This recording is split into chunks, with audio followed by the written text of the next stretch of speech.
नमस्कार मित्रांनो, मी प्रदुम मातने. आपण आहोत प्रसिद्ध हवामान तज्ज्ञ पंजाबराव डक साहेब. डक साहेबांनी सांगितलं होतं 21 जुलै 2025 पासून बऱ्याच भागात पाऊस चालू होईल. त्याप्रमाणे काही भागात अतिमुसळधार तर काही भागात रिमझिम पाऊस झालेला आहे. डक साहेबांनी सांगितल्याप्रमाणे बऱ्याच भागात पाऊस झालेला आहे. पण अजून डक साहेबाकडून विचारू, काही भागात अजून बी रिमझिम पाऊस चालू आहे. तिथला वेग कधी वाढेल व तिथं चांगला पाऊस कधी होईल? नमस्कार. आज आहे 26 जुलै 2025. तर आजपासूनचा परत एक खास करून शेतकऱ्यासाठी अंदाज देणार आहे. तर खास करून काय करू तर आपण सुरुवात उत्तर महाराष्ट्राकडे करू. काय झालं, उत्तर महाराष्ट्राकडे काही भागामध्ये पाऊस पडलेला नाही. तर उत्तर महाराष्ट्रातल्या शेतकऱ्याला सांगू इच्छितो की 26, 27, 28, 29 जुलैपर्यंत नंदुरबार जिल्हा, धुळे जिल्हा, नाशिक जिल्हा, चाळीसगाव तालुका, त्याच्यात रावेर, चोपडा, जळगाव जिल्हा, त्याच्यानंतर येवला, नाशिक या भागामध्ये म्हणजे 26, 27, 28, 29पर्यंत चांगला जोराचा पाऊस पडणार आहे. शेतातून पाणी बाहेर निघणार आहे म्हणून हा अंदाज उत्तर महाराष्ट्रातल्या शेतकऱ्यांना लक्षात येतं. त्याच्यानंतर काय झालं की पश्चिम महाराष्ट्रामध्ये सोलापूर जिल्हा, सांगली जिल्हा, अहिल्यानगरचा काही भाग या भागामध्ये पाऊस पडले नाही. तर आज 26 तारखेला म्हणजे आज अहिल्यानगर भागामध्ये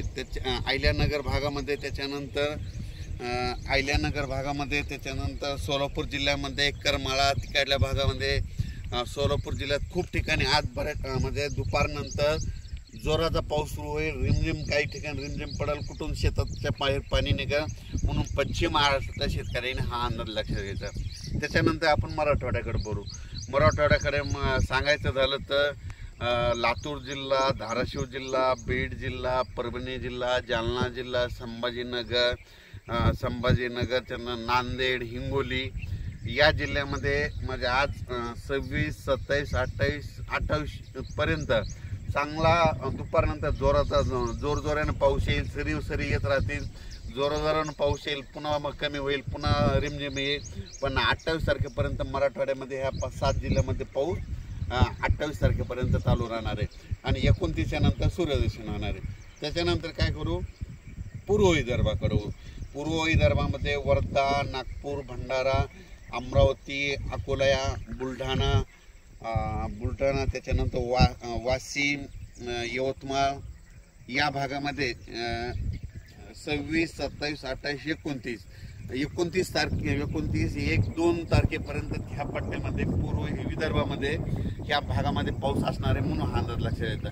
विदर्भातला पाऊस जरा 1-2 तारखेपर्यंत तिकडे मुक्कामच राहणार आहे म्हणून विदर्भातल्या शेतकऱ्यांनी हा अंदाज लक्षात येतो. थोडंफार काय होईल 28-29 नंतर ऊन पडेल, पण थोडा पाऊस विदर्भात ते चालूच राहणार आहे म्हणून हा अंदाज लक्षात येतो. त्याच्यानंतर काय सांगायचं झालं तर पूर्व विदर्भ, पश्चिम विदर्भ, दक्षिण महाराष्ट्र, उत्तर महाराष्ट्र, कोकणपट्टी, खानदेश सगळीकडं आज म्हणजे असा रिमझिम पाऊस सुरू राहील. कुठं जोरात येईल, पुन्हा कमी होईल, पुन्हा जास्त होईल, पण हा पाऊस पडतच राहणार आहे. आणि कोकणातला पाऊस मात्र जोरानं पडणार आहे हे म्हणून लक्षात घ्यायचं. आणि योगायोगानं आज मी जात आहे करमाळ्याकडे जात आहे, म्हणजे झरेला जात आहे. झरेला एक प्रोग्राम आहे, त्या झरेकडे जात असते. तर त्या करमाळ्या तिकडल्या भागामध्ये पाऊस पडलेला नाही.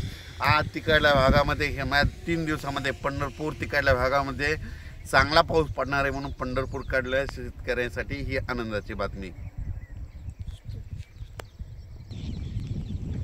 तसेच काय झालं, अहिल्यानगर भागातले मला शेतकऱ्याची फोन आले की आमच्या इकडे पाऊस नाही. तर त्यांना मी कालच काय झालं, एका सुरेश चव्हाण मित्र आहेत म्हणून त्यांना एका आयडिओ रेकॉर्डमध्ये सांगितलं तुमचा श्रीरामपूर, शिर्डी, राहता, गंगापूर, वैजापूर, नेवासा, राहुरी ह्या भागामध्ये आज चांगला पाऊस पडणार आहे. म्हणजे आता सुरू झालेला असेल पण दुपारनंतर आणखी जोराचा पाऊस पडणार आहे म्हणून अहिल्यानगर भागात